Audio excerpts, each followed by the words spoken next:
Fala galera, tudo bem? John aqui com vocês. Joana aqui. E esse aqui é o Finalmente Residente, o podcast da Medway que te ajuda a pensar sobre a residência médica e também escolhas e decisões de carreira. É isso aí. E hoje, aí até legal a gente comentar, né? Já estamos na nossa terceira temporada, já falamos um pouquinho disso aqui, mas a ideia é que a gente... Quem diria que a gente ia chegar até lá, né, John? Deu certo, tá dando certo até agora. E acho que é bacana a gente comentar que a gente está fazendo aí ao longo dessa terceira temporada algumas subespecialidades. Então você tá caindo aqui no podcast, não tinha ouvido ainda, a gente até fez na segunda, pegou onco, teve mais algumas, né? Teve... Cardio, falou de cardio. Cardio. E a ideia aqui é cada vez a gente aprofundar um pouco mais, porque são especialidades que vocês estão pedindo. E hoje a gente vai falar sobre uma que a galera tá pedindo pra caramba, que é urologia. O creme de la creme da cirurgia, né? Creme de la creme. É isso. Você teve cirurgia, John? Você pensou em fazer uro? Eu já pensei em ser cirurgião no começo da faculdade, até a metade da faculdade. Eu fui monitor de técnica operatória e eu pensava só em duas subespecialidades, que era vascular e uro. Eu também. São as duas que eu faria. As duas mais legais, na minha opinião. As duas mais legais. É isso aí. E a uro, baita especialidade que engloba muita coisa, né? Todas as faixas etárias, não é uma especialidade só do sexo masculino, nem do médico que tá ali, nem do paciente. Então, super importante, né? Cada vez mais a gente tá vendo uma mudança no padrão da urologia, eu acho. Nosso convidado vai falar melhor. Então, já vou chamar ele aqui. Seja muito bem-vindo, Bruno Ferraz, urologista. Vou deixar você se apresentar. Seja muito bem-vindo, querido. Olá, tudo bem? Boa tarde. Um prazer ter recebido esse convite, prazer participar com vocês aí. Então, me apresentando rapidinho, sou Bruno, sou médico urologista, formado há pouco tempo, né? Fiz minha graduação de cirurgia no Paraná e urologia em Botucatu, na Unesp, e recentemente concluí um fellow em fertilidade, né, reprodução humana aqui pela Escola Paulista. Agradeço de novo o convite de vocês e vamos nessa. Boa, muito bem-vindo aí, Bruno. E a primeira pergunta que eu quero te fazer é: o que te fez, o que te motivou a escolher pela urologia, assim? Quando chegou no momento da tua vida, como foi esse processo de decisão para escolher a sub? Então, na verdade, John, teve vários caminhos. Quando eu comecei a faculdade, eu queria ser otorrino, né? E aí eu fiz liga acadêmica, fui atrás no começo, até metade da faculdade, e cheguei à conclusão que não gostava. A ideia que eu tinha era uma e a prática, não que seja uma especialidade ruim, pelo contrário, mas é uma coisa que não se enquadrava no meu perfil. Mas eu sempre tinha essa noção de querer alguma coisa mais prática, uma coisa mais cirúrgica. Então, já pensava em cirurgia geral e conforme foi progredindo na faculdade, lá na UFPR, onde eu fiz a graduação, a urologia é uma cadeira muito forte, tanto na parte teórica, né, quando a gente tinha as aulas na graduação, o internato era muito bom também, parte prática, de ambulatório, de práticas no centro cirúrgico, o contato com os residentes, o clima em geral da especialidade, a gente notava que era muito legal. E depois, na residência, né, no R1 da cirurgia geral, a gente passava lá um mês na urologia, e ali para mim, assim, quando eu tinha terminado a faculdade, já estava 90% certo, a hora que eu passei na residência foi definidor, ficou concluído. Tanto é que no R2 da geral, quando a gente tem o estágio eletivo, eu fiz o meu eletivo em urologia já pensando em conhecer serviços e dar seguimento a essa especialidade. Pô, que da hora. Isso é curioso, né? Eu também tive uma uro muito forte. Eu formei na UFRJ, né, Bruno? E a cadeira de cirurgia, assim, era densa, mas a uro se destacava muito. E é engraçado, a gente tem também uma professora urologista aqui. A uro tem, né? Parece ter esse viés, assim, de pessoas que gostam de ensinar, que curtem. Eu não sei o que tem, mas rola. Tem bastante... A parte clínica é muito forte da uro, né? Tem algumas áreas da cirurgia que não são tão... Não tem uma parte clínica tão forte, né? Então, no entanto, que você fez fellow em fertilização, né? Em fertilidade, né? Em fertilização. Também. Também, né, pô? Parte.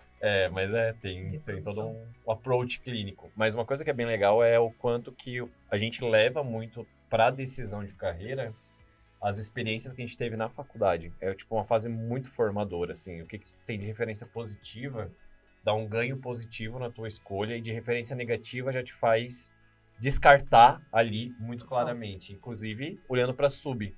Eu também fui na faculdade por uma influência que eu pensei em fazer onco, depois eu entrei. E Mantive errou. firme. Errei. Ô, Bruno, eu vou até pegar esse gancho Não do tô John dizendo que tá certo. e te perguntar, assim, você falou da URO, que era muito bem lecionada, que era uma experiência que você gostou muito. Eu imagino que pela parte clínica e cirúrgica. Teve alguma outra coisa, assim, em termos de mercado, em termos de qualidade de vida, alguma coisa disso pesou? Você chegou a procurar isso quando você começou a pensar na cirurgia geral? Porque isso é uma pergunta que a galera faz muito, assim. Vira e mexe, tem gente falando, olha, Jô, manda direct pra gente. Eu quero fazer cirurgia geral, mas eu não sei se eu posso ter qualidade de vida. Eu não sei, começa a se preocupar com o mercado. E a gente não é cirurgião, né? Então, assim, a gente fala, ó, a vida... Parece ser ruim, mas assim, não. Depende de quem entende qualidade de vida. Eu acho que são coisas que, na hora da gente decidir, é uma coisa importante a gente pensar. Isso chegou a passar na sua cabeça ou você foi descobrindo ao longo da formação? Não, passou, é que assim, a noção que eu vejo, né, que você tem no mercado de trabalho quando você está na faculdade, na residência, é uma, e quando você, de fato, está no mercado de trabalho, a realidade é bem diferente. Mas eu acho que muitas das escolhas que você tem na faculdade e na residência te tornam a sua vida no mercado de trabalho mais fácil ou mais complexa. Então, quando eu pensei na urologia, o que eu pensei? É uma especialidade que tem um volume cirúrgico muito interessante, tem uma área clínica muito interessante, que nem você já citou na introdução. Atende todas as faixas etárias, atende todos os gêneros, e dentro da urologia, a gente tem várias subespecialidades.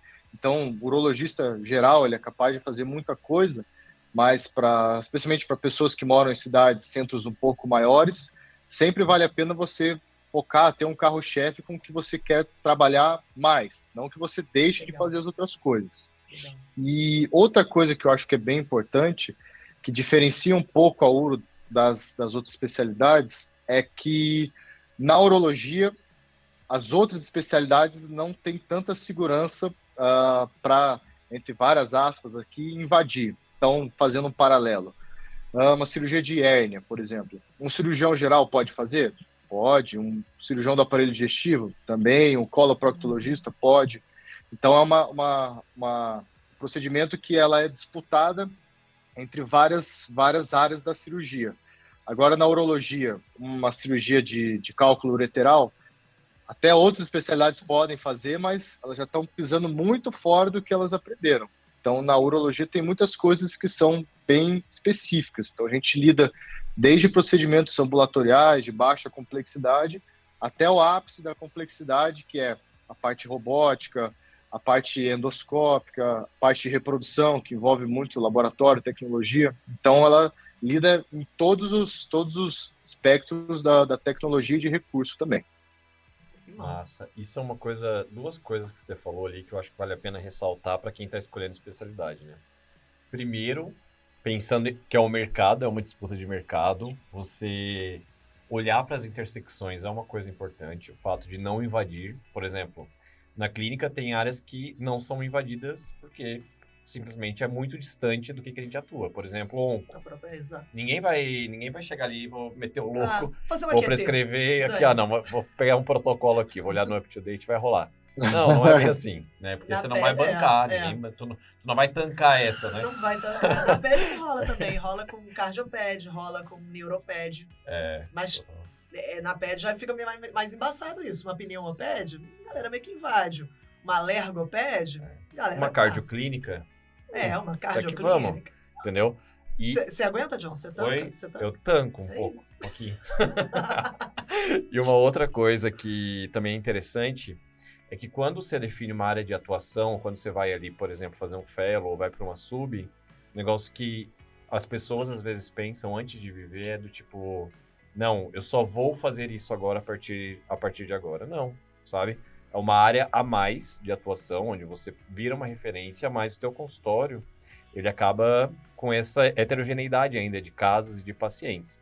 Obviamente, às vezes pode inclinar mais conforme vai abrindo ali a ramificação, mas não é uma coisa excludente, assim. Isso é bem interessante. Total. Ô, Bruno, deixa eu emendar aqui e te perguntar o seguinte. Falando um pouco agora da especialidade em si, da residência, como é que é? Porque a gente falou que é uma área muito ampla.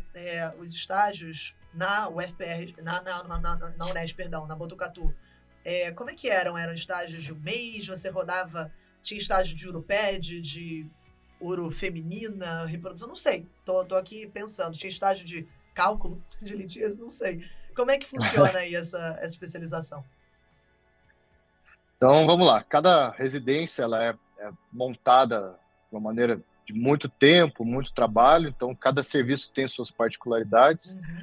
Falando do que eu conheço, que é da Unesp, então, a urologia ela é sempre dividida em 3 anos, né? R3, R4, R5, ou R1, R2, R3, como preferirem. E o R3, geralmente, ele fica com aquilo que ninguém quer fazer. Então, lá na Unesp, a gente ficava com o pronto-socorro, né, que era o maior movimento. A região lá de Botucatu é uma região muito carente, o perfil socioeconômico é muito baixo, então as pessoas, infelizmente, elas são muito dependentes do SUS e muitíssimo dependentes lá da faculdade. A gente falava, até em tom de brincadeira, que nenhuma pessoa na região inteira de Botucatu tinha uma cólica renal sem que a Unesp soubesse, porque nas cidades pequenas não tinha nenhum recurso. Então, era um pronto-socorro em que o médico tinha lá um raio-x das 8 ao meio-dia e exame de sangue, às vezes exame de urina. Então, não tinha muito o que fazer em termos de diagnóstico. Então, quando tinha uma suspeita, acabava encaminhando lá para a gente. Então, esse era o volume mais bruto do R3. Além do pronto-socorro, a gente ficava com as interconsultas hospitalares. Então, de todas as especialidades, né? Atendia o hospital todo. Uhum. E aí fazíamos muitos ambulatórios, a gente participava de praticamente todos, e o volume cirúrgico nosso. A nossa responsabilidade eram as cirurgias ambulatoriais e de pequeno porte, que eram feitas, não era no Hospital de Clínica de Botucatu, tem um hospital estadual que é só para esse tipo de procedimento. Então, vasectomia, postectomia, algumas cirurgias infantis tranquilas, cirurgia para incontinência urinária, né, sling, e a gente ficava nas urgências, e como R3 você fica ali sempre esperando uma migalhinha que alguém vai te jogar. Então, às vezes, pintava alguma coisa que a gente fazia, e o que é um carro muito forte da Unesp, que o pessoal que é aqui de São Paulo, do interior, conhece, é o transplante de rim. Eu falo até para colegas que fazem residência aqui em São Paulo ou no Paraná, que o nosso contato lá com o transplante renal, ele é muito grande desde o R3.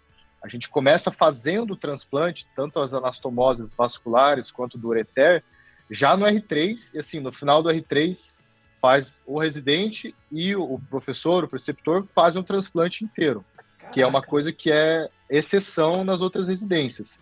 Na maioria dos serviços, por exemplo, o R3 faz um pedacinho, o R4 faz um pedaço, o R5 faz outro. E lá na Unesp, como tem muito transplante, ao fim do primeiro ano já de residência, você sabe tranquilamente ajudar, sabe os passos principais do transplante. Então, esse para mim é o grande diferencial lá da residência.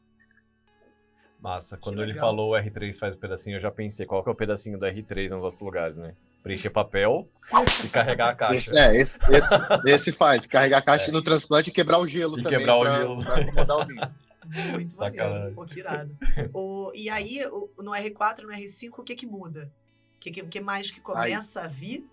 E aí eu vou te perguntar, inclusive, de carga horária. O que muda, assim? Eu imagino que o R3 não seja um R3 tranquilo.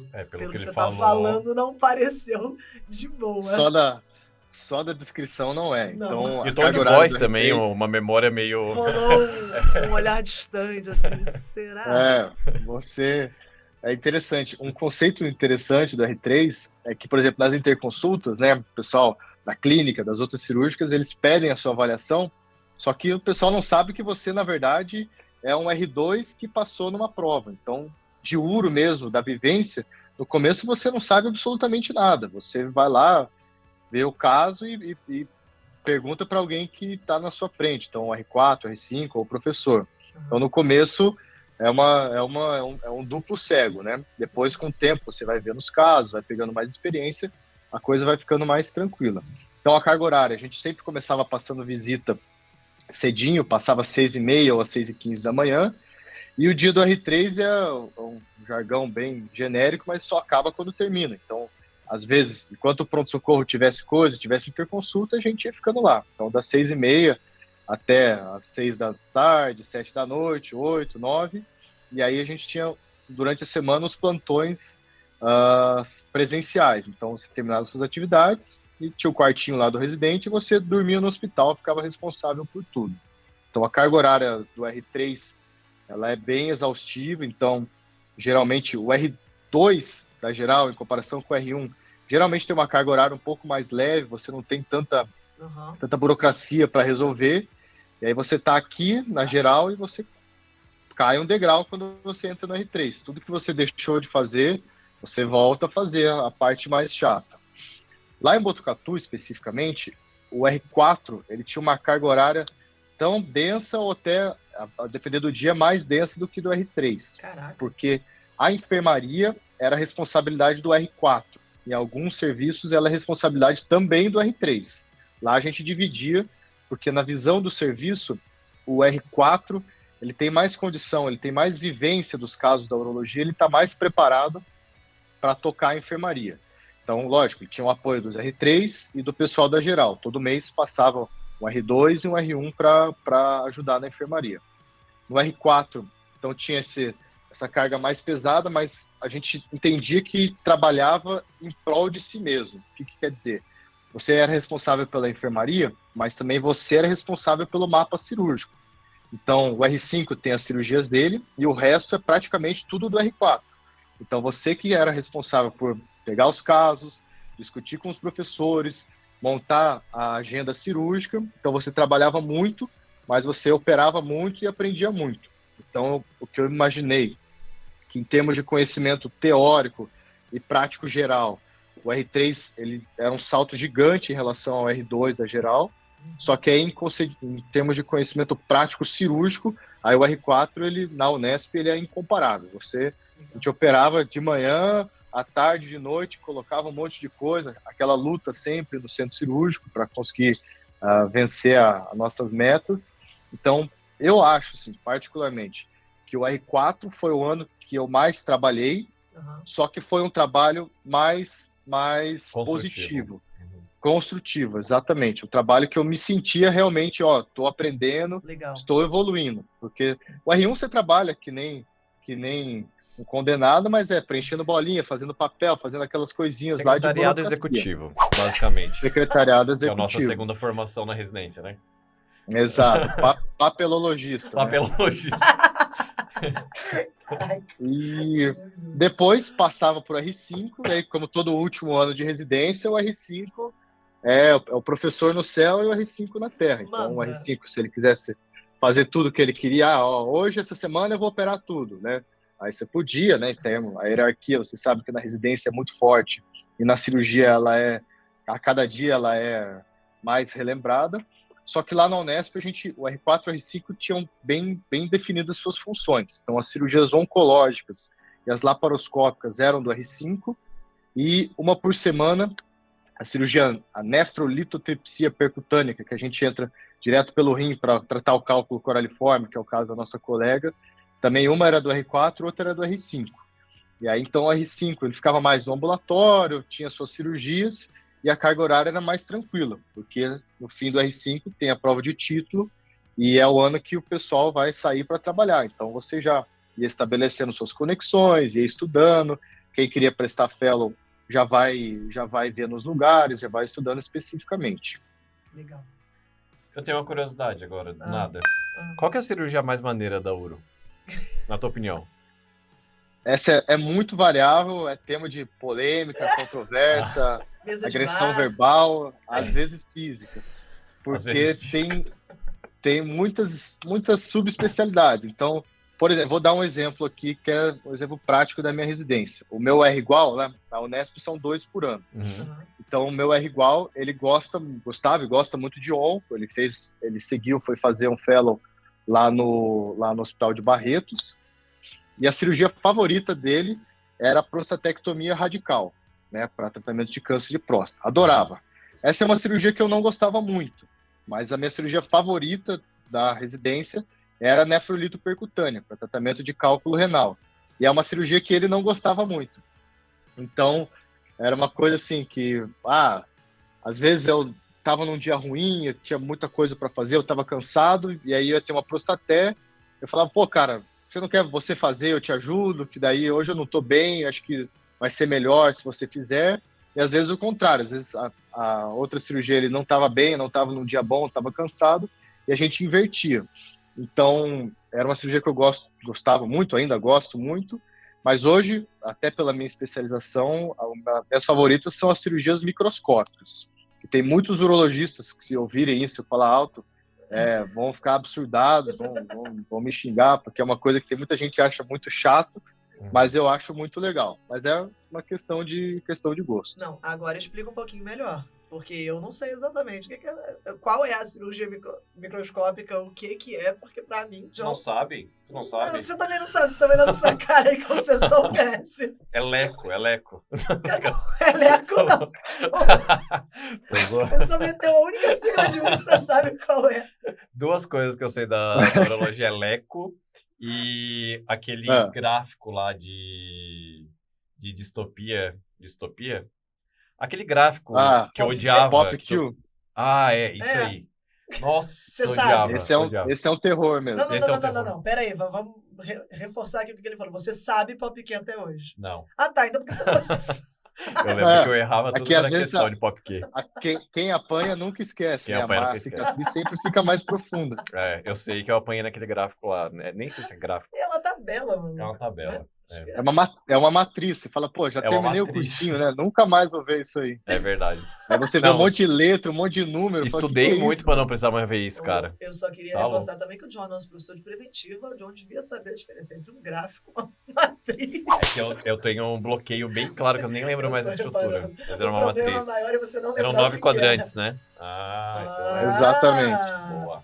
Aí, ó. Cirurgia microscópica. O que é exatamente? Voltando, assim, né? É mais simples do que parece. Então, por exemplo, varicocélia, né? As varizes da bolsa testicular. A melhor técnica para correção é por microcirurgia. Então, o que a gente faz? O acesso, né? As incisões, a gente faz tudo aberto, tudo no olho. E quando a gente separa o cordão, o folículo espermático, para ver onde estão as veias dilatadas, aí você põe o microscópio em campo, porque ele vai dar uma magnificação de 6, 8, às vezes 10 vezes. Então, o que você tem dificuldade de enxergar no olho nu, com o microscópio fica tudo mais tranquilo. Então, por exemplo, o nosso medo da varicocélia é você ligar as artérias ou os vasos linfáticos. Eles têm um diâmetro aí de 0,3 milímetros. Então, você olhando no olho nu, às vezes com a lupa, é muito difícil. E com o microscópio, isso fica um pouco mais fácil.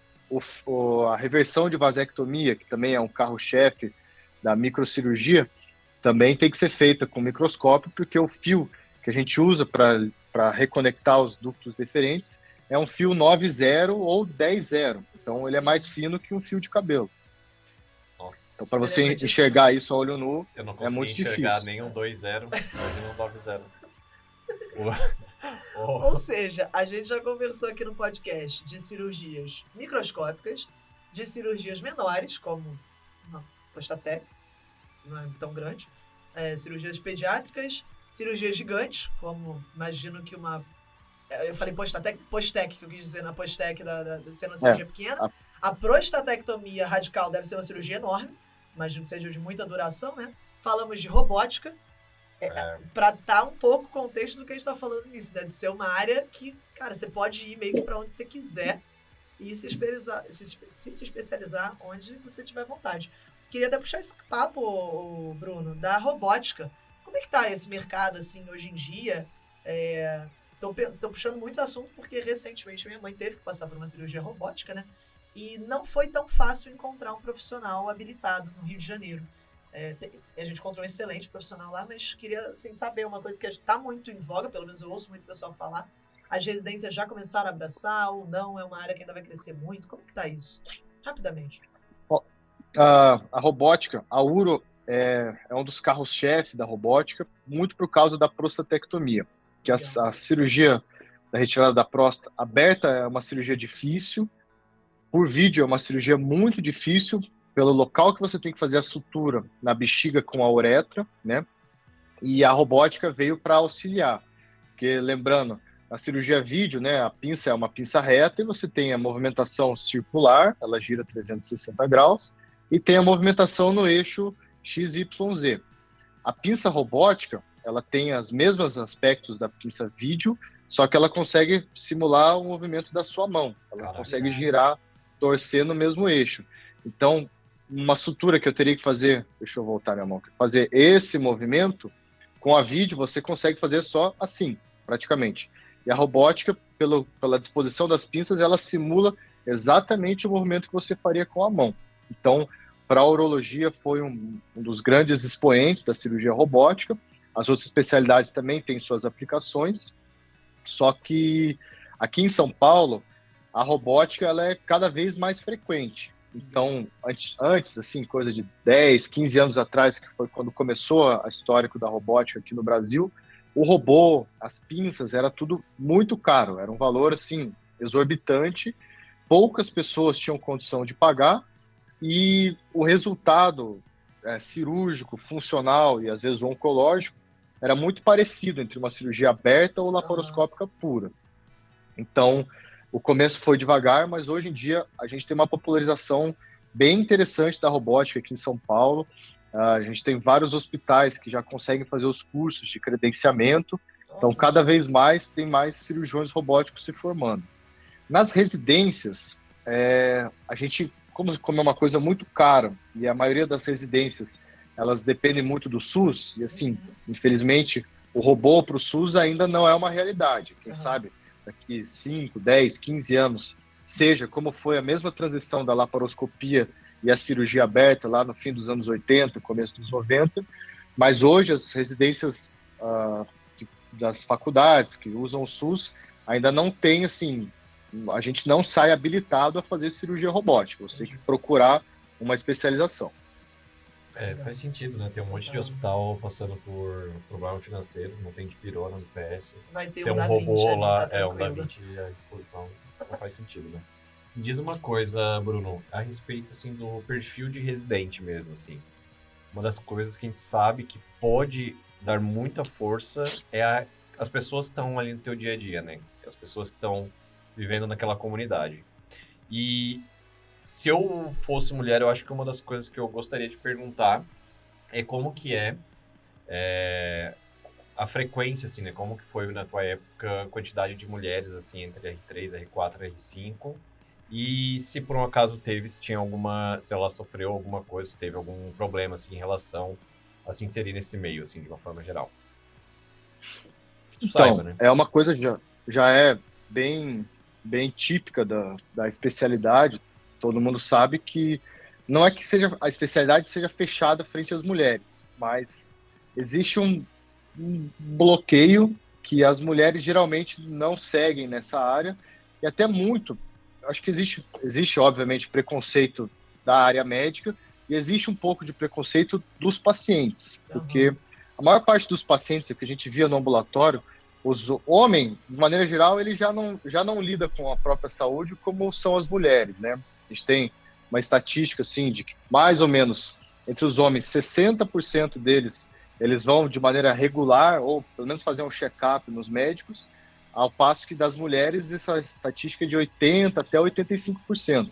Caramba. Então, as mulheres, elas são mais preocupadas e elas têm mais essa tendência, elas não têm bloqueio de ir no médico. Só você vê lá, a mulher vai no ginecologista, tem que fazer toque, tem que fazer especular, vira de cima para baixo do avesso.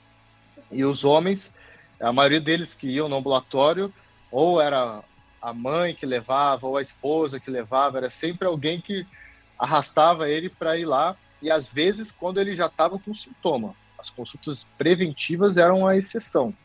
Então, a gente vê assim, alguns homens eles já vão forçados. Então, o paciente vai no urologista, ele já não está confortável, às vezes ele não quer se abrir, ele não quer conversar com você. Quando você fala do exame do toque retal para o câncer de próstata, tem muitos homens que não querem fazer, querem fazer só o PSA, que ajuda, mas não conclui, a gente tem que ter a combinação dos dois fatores. E às vezes são queixas sexuais, então o paciente tem disfunção erétil, o paciente tem ejaculação precoce, tem queixas que ele já está angustiado de estar falando para outro homem. E às vezes ele senta e vê uma mulher, e a queixa dele é que ele ia falar sobre disfunção erétil. A hora que ele vê uma mulher atendendo, o bloqueio ele se fecha no casulo, às vezes ele fala uma queixa qualquer, assim, tá com dor no testículo, tem dor nas costas e tal, e ele, por medo e por próprio preconceito, ele acaba se fechando. Então, acaba sendo uma barreira para as mulheres. Mas, assim, a gente vê, como a URA é uma área muito grande, existem áreas de atuação que a gente vê até, às vezes, mais mulheres do que homens. Então, por exemplo, a uro pediátrica, a uro infantil, é uma população bem mista. Eu vejo, tenho algumas colegas, tenho várias referências que são mulheres ótimas profissionais, não é o gênero que vai definir se é um profissional melhor ou pior, mas que às vezes elas se sentem mais confortáveis em estar estabelecidas em alguns nichos da profissão. Quando eu fiz a minha residência, quando eu estava no R5, a minha R3 era mulher, era uma menina lá da Unesp, lá de Botucatu. Já conheci ela desde a geral, foi sempre uma ótima residente, mas eu acho que antes dela, fazia mais de 5, 6 anos que não tinha outra residente mulher. Do nosso serviço, dos nossos professores, nunca teve nenhum bloqueio, até eles gostavam muito dela, e foi engraçado que na residência, eles obviamente que abordaram esse tema, porque tem que ser perguntado o que ela achava, como que ela se sentia, e ela falou, ela era bem engraçada, ela falou assim, eu garanto que eu sou muito mais macho do que todos esses homens que estão sentados aí fora. Jogou e todo mundo. E ela passou hoje, é uma ótima residente. Que legal. Então a gente vê ainda poucos, né? Acho que a proporção deve ser 8-2, mas cada vez mais, de pouquinho em pouquinho, vejo que as mulheres estão entrando mais nesse campo da urologia e, obviamente, que são muito bem-vindos. Eu lembro que, recentemente, eu fui dar um bisu no Demografia Médica, aquele documento que a USP libera aí cada 4, 5 anos, e tinha... Eu não lembro se era o último ou o penúltimo avaliação, assim, censo médico que a gente tinha, em que a uro era a especialidade com menor quantidade de mulheres e representava 2% da especialidade, eram mulheres. Mas, assim, eu acho que uma coisa interessante comentar é, para quem está ouvindo a gente, para quem é mulher, pensa em fazer, a minha melhor amiga aqui de São Paulo é urologista, ela formou comigo no FRJ, veio fazer geral aqui na Unifesp, e depois foi fazer uro no Brigadeiro. E ela vivia comentando, inclusive de preceptoras, não, de médico assistente, né, staff, sendo mulher. Ela tinha uma staff que era, assim, referência lá, excelente médica, e era um exemplo para todo mundo, sabe? Ela tá super bem sucedida, então acho que quem tá ouvindo a gente aí tem espaço, acho que cada vez mais vai ter espaço, e como é importante a gente comentar algumas coisas, e educação da população, né? Educação sexual, comentar, isso deixar de ser tabu. Que maluquice a gente ainda viver esse tipo de coisa. Eu já tive um monte de ginecologistas homens, isso nunca foi um problema, porque realmente existe uma abertura maior e uma maior preocupação da saúde, e menos tabu mesmo. Sim. Acho que o aspecto cultural que o Bruno levantou, ele é totalmente pertinente, muito. Porque tá dentro de todo o combo positivo e negativo de construção de masculinidade, né? Então, total. Isso interfere, não tem como enfeitar um negócio que a gente sabe que é real. Que obviamente não deve ser visto como uma barreira para as meninas que estão aí querendo prestar uro, de forma nenhuma, né? Só que entrar nesse universo vai demandar o desenvolvimento de uma habilidade de romper essa barreira, sabe? E é muito doido isso, simplesmente por uma questão... Mas é uma questão cultural, né? Cultural, exato. Isso. Bem legal, gostei da pauta. Ô Bruno, e aí deixa eu te perguntar, você formou, você entrou no Fellow, a galera que forma, assim, acabou de terminar a URO, para onde essa galera vai? Quais são os caminhos? O Fellow é um deles, né? Imagino que tem várias possibilidades de Fellow para serem feitas. A galera vai dar plantão, a galera vai operar já logo de cara. Como é que é isso aí? Isso é muito variável.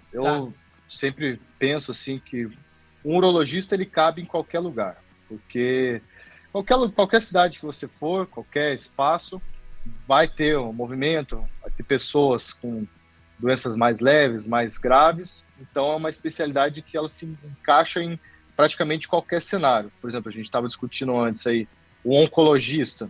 É difícil a pessoa, fez toda a formação, é uma residência difícil, exige muito conhecimento, e é complicado você ser um oncologista numa cidade com 10 mil habitantes. Você não vai ter recurso, você realmente, às vezes não vai ter nenhum hospital, não vai ter exame, não vai fazer quimioterapia, então você vai acabar fugindo muito da sua formação. Agora, um urologista numa cidade com 10 mil pessoas, pode ser, ele cabe, e numa cidade que nem São Paulo, com milhões, também cabe. Então, aí vai muito do que a pessoa vai construindo ao longo da residência. Então, como assim? Às vezes, quem entra na residência, isso acontece com algumas pessoas, já entra com foco assim, vou fazer porque eu quero ir para tal lugar, o meu pai é médico, meu irmão é médico, tenho um amigo que se formou e que já tem um norte, já tem aonde trabalhar. Então, para essas pessoas que já têm uma ideia do que eles vão fazer, uma ideia até bem pavimentada, só com a formação geral do urologista, ele já está apto a trabalhar, atender 80%, 90% aí dos casos urológicos sem nenhum problema, e às vezes alguma coisa que é mais específica, que é mais difícil, ele tem que acabar referenciando para centros maiores. Mas a minha opinião, assim, se você quer trabalhar numa cidade maior, que seja uma referência regional, ou às vezes até do estado, hoje, cada vez mais vai sendo mais importante você ter uma subespecialidade, você ter um carro-chefe, porque é uma coisa que eu brinco. Às vezes eu falo, eu sou urologista e eu sou especialista em vasectomia. Ok, se eu saio na rua ali e chacoalho uma árvore, vão cair 2, 3 que são melhores do que eu. Então eu tenho que ter alguma coisa diferencial, alguma coisa que eu possa oferecer para um serviço, para uma equipe e principalmente para os meus pacientes, que me faça destacar um pouquinho do restante dos profissionais. Total. Então, pode ser, você sendo urologista geral, você vai ter visto diversos tipos de cirurgia e, assim, infelizmente, tem coisas que você vai fazer bem e tem coisas que você não vai fazer bem. E você tem que saber quais são os seus fortes, quais são os seus fracos, para poder se encaixar em equipes, em serviços que valorizem. Então, puxa, que nem eu falei anteriormente na pré, eu não sou muito bom com a parte infantil, não é a minha vocação, não entendo muito. É um pós-operatório. A criança é uma entidade completamente diferente do adulto, então é uma coisa que eu não sinto segurança de fazer grandes procedimentos, casos complexos infantis. Então tem que procurar uma equipe em que alguém saiba fazer melhor do que eu, ou conhecer profissionais que eu possa encaminhar um caso que eu não me sinta seguro. Total. Em cidades maiores, eu acho que, óbvio, se você tiver uma formação boa na faculdade, na residência, na especialização, isso vai te ajudar, mas o tal do network, né, você conhecer as pessoas, você conhecer quem trabalha nas áreas cirúrgicas, desde a residência, a hierarquia ela é muito forte. Isso no mercado de trabalho, você pode ser formado, o seu primeiro no vestibular, o primeiro da turma, ganhar prêmio, etc. Quando você sai no mercado de trabalho, uma pessoa que está 5 anos na sua frente, ela vai ser mais procurada porque ela está 5 anos na sua frente. Infelizmente, você não teve como nascer 5 anos atrás. Então, os pacientes, eles preferem um pouco mais de experiência e de vivência. Então, eu vejo assim, durante a residência, se as pessoas conseguirem, por exemplo, em congresso, ou conheço pessoas que conhecem pessoas, e você já ir procurando algumas equipes, vendo alguém que está com alguma brecha, alguma coisa que você possa entrar para acrescentar, esse para centros maiores, para mim, é o melhor caminho, para você poder trabalhar com a urologia. Quando a gente se forma e sai para trabalhar em centros médios e maiores, é muito difícil você trabalhar especificamente com a sua especialidade. Então, o que a gente vê, né, com enorme frequência é o médico terminou as residências todas, uro, gastro, vascular, mas você tem que almoçar e jantar, você tem que dar plantão, você tem que ganhar o seu dinheiro. Então, no começo, porta da geral. Plantãozinho de porta da geral. Tem o pessoal que é mais aventureiro, faz plantão de cirurgião, né? para operar, traumatismo, casos aí de urgência e emergência. Tem gente que tem mais segurança, se sente mais tranquilo, tem gente que prefere ficar na porta, que você resolve os casos mais tranquilos e fica ali como um intermediário. Então, essa hoje, para os grandes centros, é a realidade. É muito difícil você terminar a sua residência e ficar só na sua área de atuação. No começo, você tem que andar com a bicicleta de rodinha. Muito bom. Bruno, falando um pouco mais agora sobre a vida por fora da urologia, né, de uma forma geral. Você falou que é uma carga horária bem puxada, né? Só que o salário de residente se mantém o mesmo e o paladar não retrocede. A gente vai aumentando ao longo do tempo. Você dava muito plantão fora? Como é que era isso para se manter ao longo desses 3 anos, né? Na urologia, no primeiro ano, no ano do R3, era mais difícil, assim, como a carga era muito puxada, tinha muito plantão noturno e de fim de semana, então era salpicado, fazia 1 plantão, 2 por mês às vezes, era bem mais complexo. A partir do momento que você vai progredindo, você vai tendo mais tempo, tem mais finais de semana, e você vai trazendo para si algumas outras demandas. Então, puxa, o cara quer trocar de carro, quer fazer algum investimento, alguma coisa pessoal, ou realmente quer só juntar dinheiro, você vai tendo mais janelas, e você tem uma coisa que era muito ruim, mas faz parte do jogo, na rotina do R3, é que você sabia só quando que o seu dia ia começar. Quando ia terminar, ninguém sabia. Então era difícil você assumir um compromisso não sabendo que horas que você ia sair do hospital, se você ia sair, como é que você ia começar no outro dia. Então essa era a maior dificuldade. Aí a partir do R4, depois no R5, com mais tempo livre, eu conseguia fazer plantões lá na região. Na maioria das vezes na residência você faz plantão de clínico geral, né, de médico generalista, pronto-socorro, às vezes emergência, tinha gente que fazia plantão em UTI, né, quem tem formação especialista, então anestésio, clínica ou cirurgia geral, você está habilitado a fazer plantão de UTI. E algumas pessoas também, você pode fazer algumas cidades menores tem ambulatórios, então fazia ambulatório de cirurgia, via os casos gerais, caso de hérnia, caso de cálculo na vesícula. Então a gente tentava trabalhar do jeito que você complementasse a sua renda, mas aí você não pode também fazer do plantão fora a sua rotina, porque a partir do momento que você começa a ficar muito cansado, você não consegue render mais na sua residência, você não consegue mais estudar, você tem que repensar, porque o dinheiro, no ano seguinte, se você quiser, me formei, quero fazer só plantão todo dia, beleza, você vai conseguir porque você não tem o compromisso da residência. Só que você não vai ter mais o respaldo da residência, de ir lá, ver os casos, ter o tempo para estudar, ter os professores ali à sua disposição. Então é uma coisa que tem que ser muito bem balanceada. A gente sabe que a bolsa, ela infelizmente ela é defasada, né? A gente não tem uma remuneração que muitos acreditam que seja justo, mas, como você falou, os paladares eles vão ficando mais refinados, mas o dia a dia do residente né, comer o pão do refeitório, o arroz com feijão do refeitório, daí a janta do refeitório. Então, os seus custos, se você... E guarda fruta para comer em casa. Exato. Você for um cara residente mesmo, geralmente os seus custos são baixos. Então, acaba até equilibrando um pouquinho. Sim. Ô, Bruno, e dá pra... O John começou a falar de vida fora da residência, mas eu falo até fora da medicina. Dá hoje, assim, formado, 1 ano já que você formou, né? Março do ano passado, mais de 1 ano e um pouquinho. Isso. Dá pra conciliar? Você vive só pelo trabalho? Você dá plantão todo dia ou tá mais tranquilo? O bom, quando você já entra na especialidade, você vai, nem falei, vai conhecendo pessoas, vai achando caminhos para você cada vez e mais deixando de fazer plantão, você tendo que focar mais na sua área e mais em você. Legal. Então, eu chego assim, num ponto que, puxa, se eu fizesse mais plantões do que eu faço hoje, eu teria mais dinheiro? Com certeza, mas quanto que isso vai me valer a pena no fim da semana, no fim do mês? Eu ficar 1 noite, 2 noites a mais em casa, um fim de semana que eu consigo descansar. Então, série, o que a gente... Exato.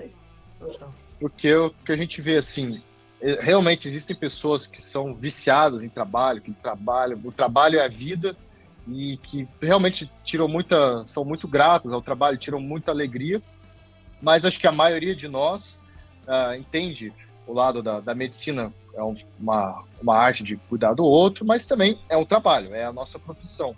Então, ainda mais quando você cai no mercado de trabalho, no mundo mais privado, algumas preocupações e responsabilidades que você não tinha na residência, você passa a ter.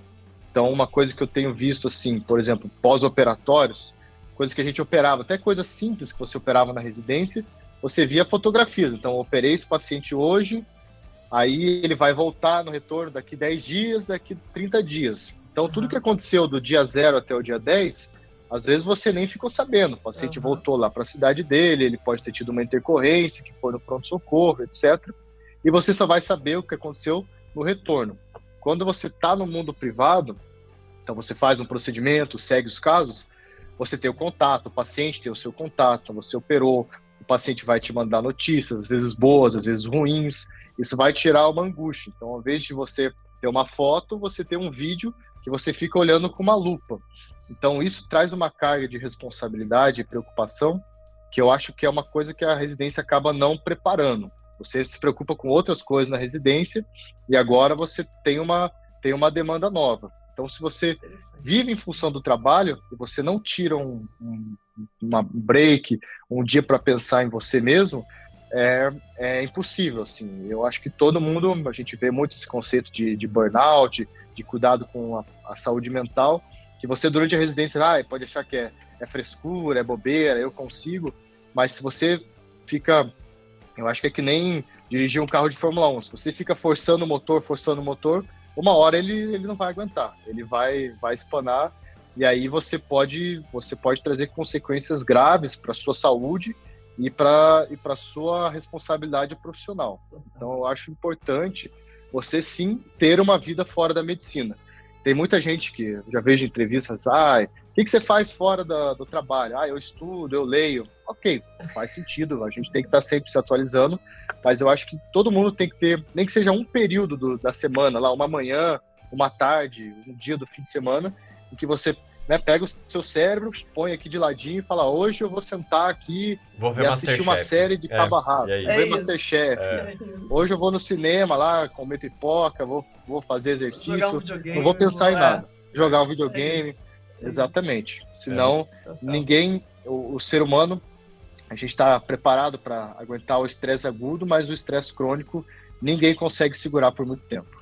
E saber também o seu limite individual, né? Por exemplo, com você falando, eu já sabia que o R3 e o R4 não ia aguentar, eu só ia estar pronto para o R5. Entendeu? Eu achei engraçado o John sendo modesto, você falando, a gente vê o Masterchef. Nossos ouvintes têm que saber que o John é o Masterchef. Quando é que você vai entrar no Masterchef, John? Cara, 2025. Fechou. Eu vou entrar. Tá pleiteando. A gente vai estar na 10ª temporada. Vou ser eliminado no primeiro episódio. Vai nada. Nossa senhora, a comida do John é maravilhosa. É isso. Acho que eu tô satisfeita. Eu ainda tenho uma pergunta de sempre, né? Pô, Joana, faltou.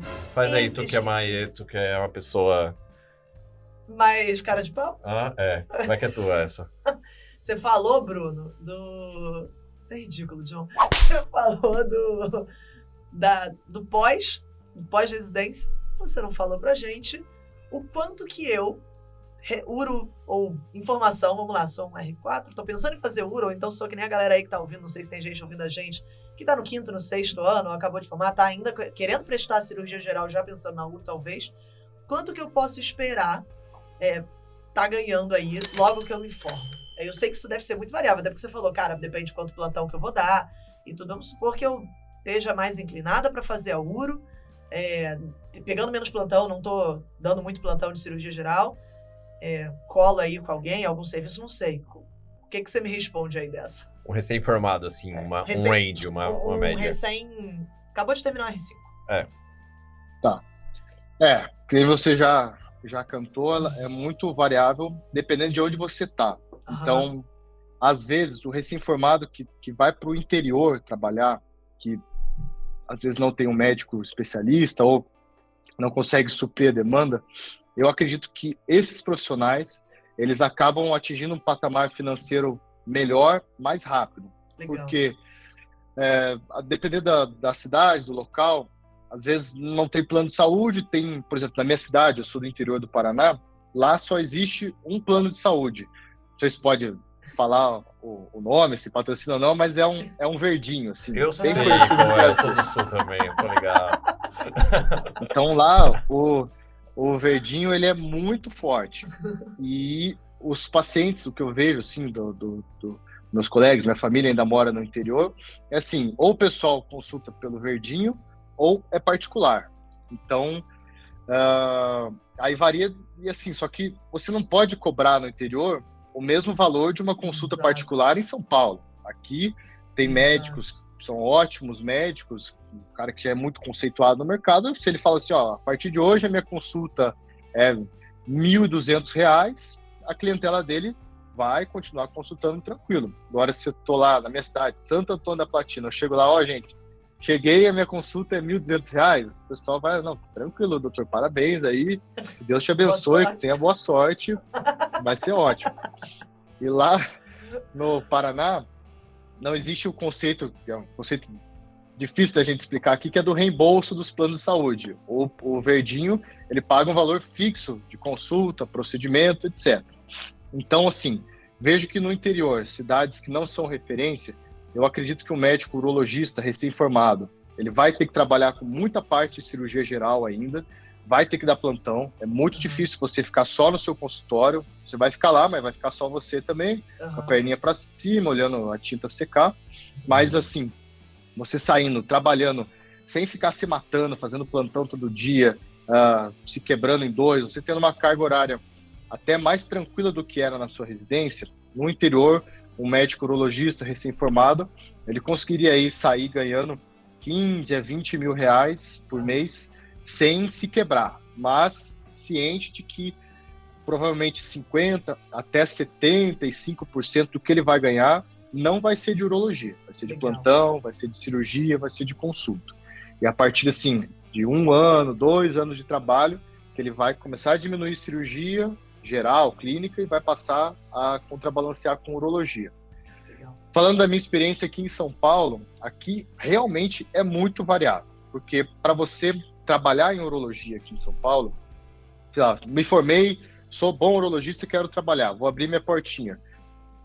Ninguém te conhece, se você não tiver uma rede de amigos, de colegas que não tem um urologista, ninguém vai te caminhar paciente, você tem que investir em marketing, tem que investir em busca ativa de pacientes, mas o mais importante é você tentar entrar em uma equipe de urologia. Então você, tá no R5, você é o cara, você entra numa equipe de urologia, tem caras que estão formados há 20, 30 anos, tá todo mundo já há muito tempo na sua frente, você vira um urologista júnior. Então você vai acompanhar, vai ajudar, vai auxiliar, vai fazer papel, vai fazer tudo. Mas nesse ponto, você vai tendo contato com essas pessoas, vai conhecendo o meio médico, vê que o mercado de trabalho é muito diferente do que era a residência e da parte acadêmica.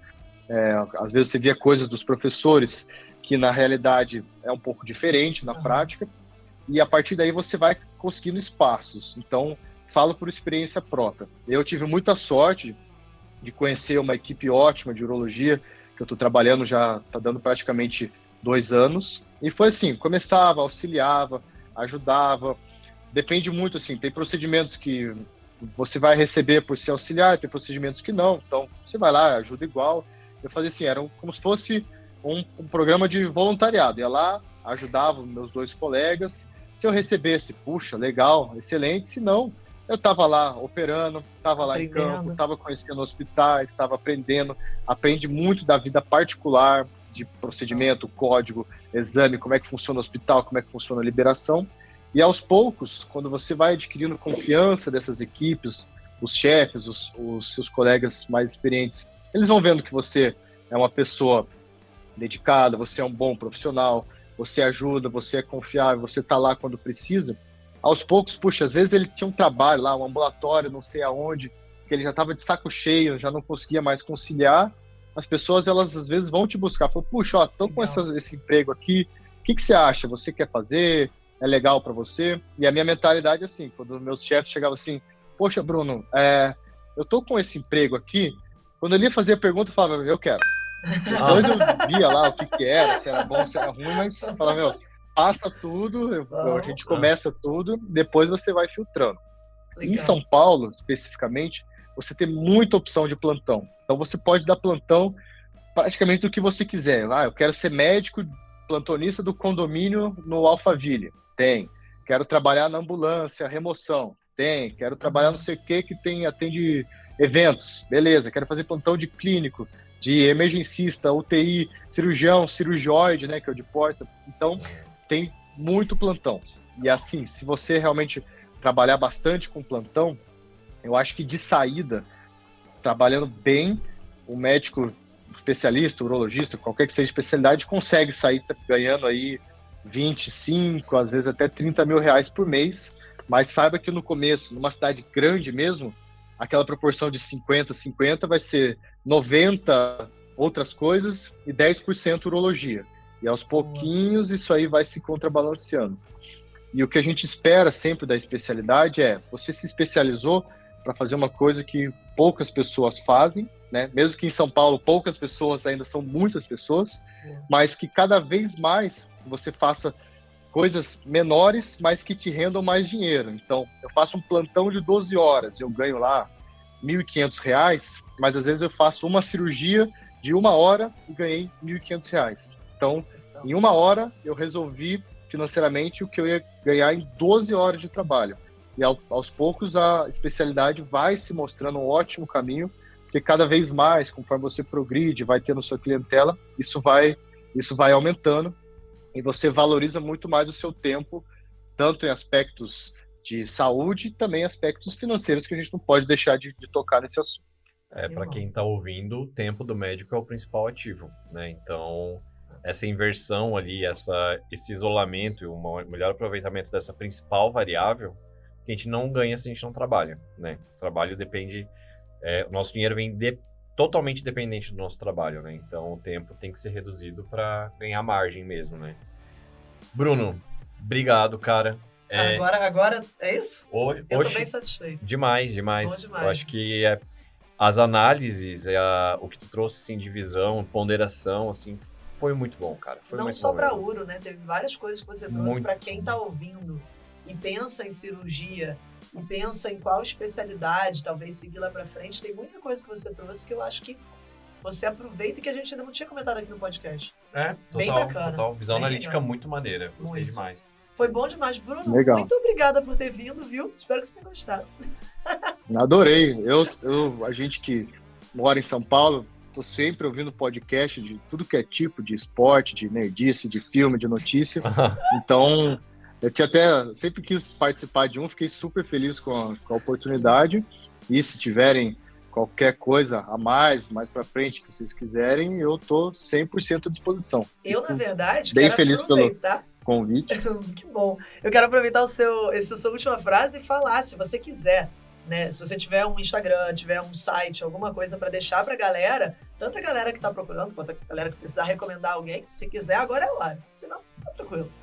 Beleza. Bom, fazendo o famoso jabá, né, no Instagram, vocês podem me encontrar como @doutor.brunoferraz. Eu não tenho, das redes sociais, eu tenho bastante vergonha de fazer publicação, poxa, é uma coisa que eu ainda tenho que quebrar, mas quem quiser mandar mensagem para mim, mandar um direct lá, tirar qualquer tipo de dúvida, quiser conversar, poxa, eu sou bem tranquilo. Às vezes a gente demora um pouco para responder, porque está trabalhando, enfim, mas eu sou bem solícito e não tenho problema nenhum. Qualquer dúvida, por mais banal que ela possa parecer, uma coisa bem complexa, avançada, eu fico feliz de poder ajudar. Ô, Bruno, é @doutor ou é @dr? Doutor mesmo. DR, desculpa. Boa. Bruno Ferraz. Perfeito. Boa demais. Muito bom. E lá, quem quiser marcar consulta, encaminhar paciente, tem todos os links lá para qualquer tipo de coisa do trabalho, mas se quiser mandar mensagem, 100% à disposição. Animal. Bom demais. E semana que vem, a gente tem mais outro episódio. Eu não sei qual vai ser a especialidade. Não sei, vai ficar em segredo aí pra galera. Se vai ser a especialidade, se Será não... que vai ser a especialidade? Será que vai ser a sei. especialidade? Será que vai ser uma que vocês pediram? Aí eu já vou aproveitar pra fazer aquela chamadinha Se você curtiu, né, o episódio, se você quer deixar algum feedback, a gente tem aqui no link eu tô apontando, não faz a menor diferença. Aqui no link, quem tá ouvindo tá assim, o que essa menina tá falando?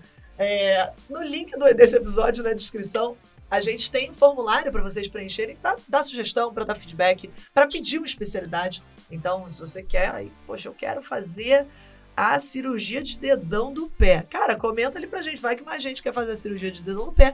A gente vai fazer o episódio de cirurgia de dedão do pé, né, não, João? Não sei. Mas tem que explicar se é do direito ou se é do esquerdo. Então, é bem Mas específico. aí vai ter... Mas aí eu falei, vai ter que depender se tem muita gente pedindo. Por isso que peçam, entendeu? Compartilha esse podcast com quem quer fazer uro, com quem tá pensando em fazer geral, com quem tá com dúvida da especialidade. Caramba, não sei se dá pra fazer em São Paulo, se dá pra ter qualidade de vida, se dá pra viver, se eu não sei o que eu quero. Manda esse podcast. Vai ser um prazer aí estar conversando com vocês. Às vezes surge uma pergunta que a gente regularmente não faz, que possa ser o diamante que vocês estão precisando. Mandem o diamante pra gente. É no formulário isso? É no formulário. Ou então fala com a gente também no Insta. Fala mesmo. Qual que é o nosso Insta? @medai.residênciamédica. E ele pergunta, ele mesmo responde.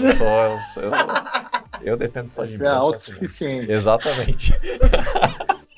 E, galera, vocês podem... A Joana tá tendo um surto aqui. Eu não posso rir muito, que eu faço crise de asma. E eu tô sem a bombinha aqui. E, obviamente, vocês podem encontrar esse episódio em qualquer reprodutor de áudio. Spotify, Apple, Deezer e vários outros. Todos que vocês ouvem. E é isso, gente. E no YouTube. E no YouTube. @Medai. Também. Agora tem... Agora a gente tá no YouTube. Bruno, é isso, né? Obrigado demais. Joana, obrigado demais. Muito obrigada, John. Obrigada a todo mundo que ouviu a gente. Obrigada a toda a equipe de produção. Um beijo enorme pra quem tá ouvindo. A gente se vê daqui a uma semaninha. Dali.